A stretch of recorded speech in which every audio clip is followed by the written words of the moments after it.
Use your Bible. And then, siguro, idadagdag ko na sa sinasabi ni Charles na a potter, di ba nag-mold siya? Di ba nag-mold siya? Ano? I think you need to. Okay. Just one potter, he can decide what to paano gamitin, right?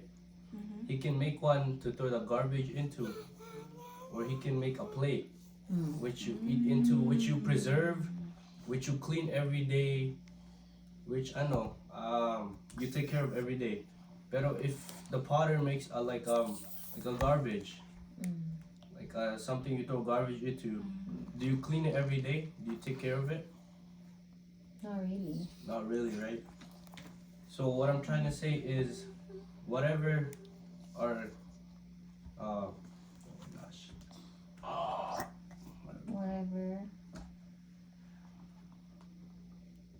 whatever. Alam mo kung ano, Charles? Ganito lang yan. If the Lord made you, for example, a plate, the Lord made you as a garbage can. Whatever you are never higher or you are never lower. Oh yeah. Kasi you both have the same purpose. No, I mean, you serve a purpose into someone's life. Diba? Is that what you mean? I was trying to get there. And then also, since your God is a molder of your life, whatever He is molding into you right now, doesn't mean you will stop there already.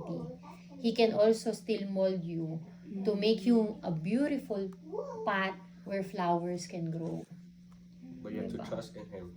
Yung mga iba ba different purposes? No, you have to allow Him to mold you. You have to know that He is the molder of your life and not yourself.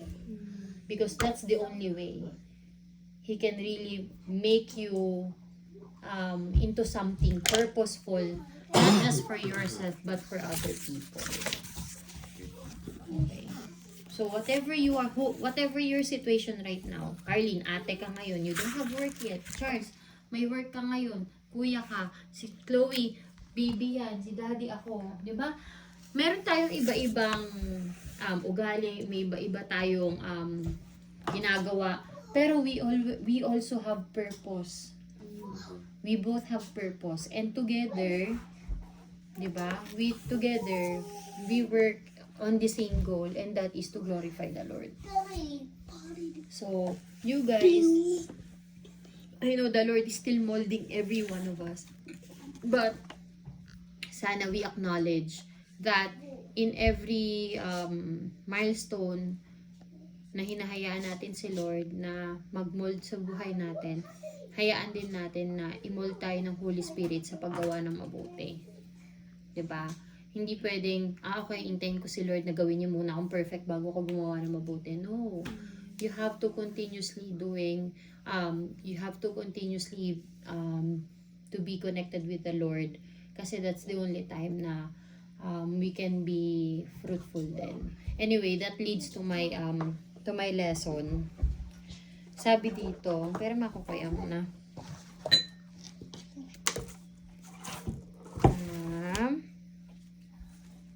Ano yun? 30 to 32. Saan ako? Ayun, 30 to 32. What does all this mean? Even though the Gentiles were not trying to follow God's standards, they were made right with God. Para kasi sinasabi dito sa Romans 9 na, di ba ang pinangako kasi sa descendants ni Abraham is parang sila yung parang pinaka-descendants ng Lord. Di ba? Pero sinasabi rin dito na hindi porket hindi ka descendants ni Abraham is hindi ka na makakatanggap ng salvation, hindi ka na chosen ng Lord, hindi ganon. Kasi even Gentiles, sinasabi dito, sabi dito na Gentiles were not trying to follow God's standards, but they were made right with God. And it was by faith that took this place. But the people of Israel who tried so hard to get right with God by keeping the law never succeeded. Why not? Because they were trying to get right with God by keeping the law instead of by trusting in Him. Gusto ko kasing maintindihan ninyo guys na tawag nito, salvation doesn't come By praying From- or going to church, Hindi. right? Salvation doesn't come with good works lang.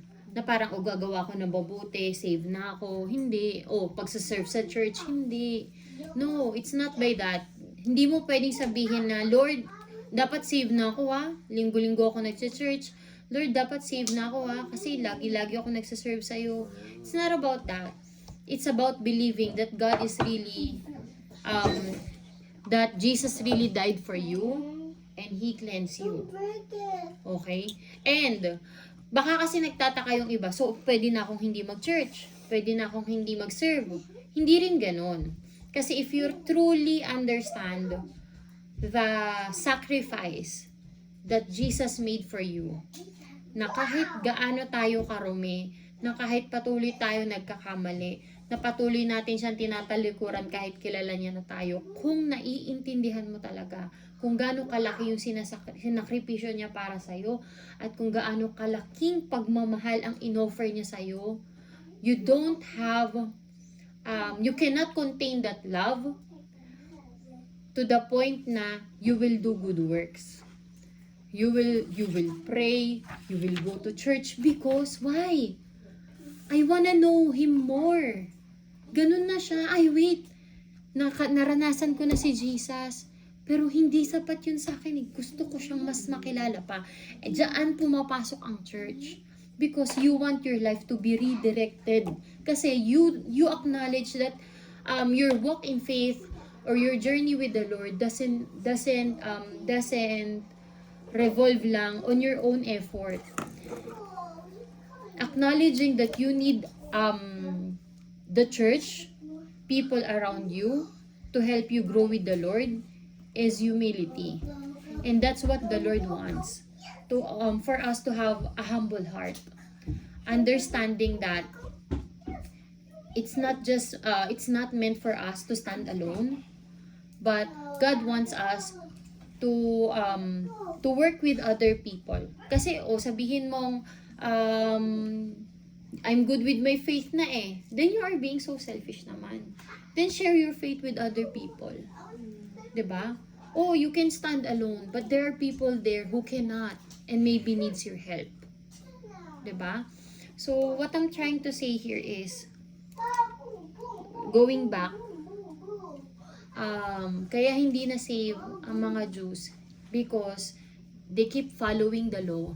And dahil kala nila sinusunod nila yung law of Moses before, save na sila. But that's not the case. Kaya nga dumating si Jesus Christ para i-free tayo sa law na yun. Because He wants us to be saved by faith. By believing that through Him, of what He did in the cross, and by raising after 3 days, diba, from the dead, is we are saved. We are redeemed sa mga nagawa nating kasalanan. And gusto ko lang din i-reiterate another one na nag-strike din sa akin. Ito, forever cursed. Dun sa 3, verse 3, I would, sabi dito, ito lang forever cursed, cut off from Christ. Forever cursed, cut off from Christ. Ang kukuha ko naman doon, if you are cut off from Christ, you are forever cursed. Kasi, sinasabi dito, it will be proven by the, by the verse in John 15:5. Sabi dito, I am the vine, you are the branches. If a man remains in me, which is in Jesus Christ, and in Him, he will bear much fruit. Apart from me, you can do nothing. So, ako ito, para sa akin to, and at the same time, it says din naman sa Bible, if I am disconnected with the Lord, I am cursed already. Because, para akong barren, hindi na ako manganganak. Parang ganun lang.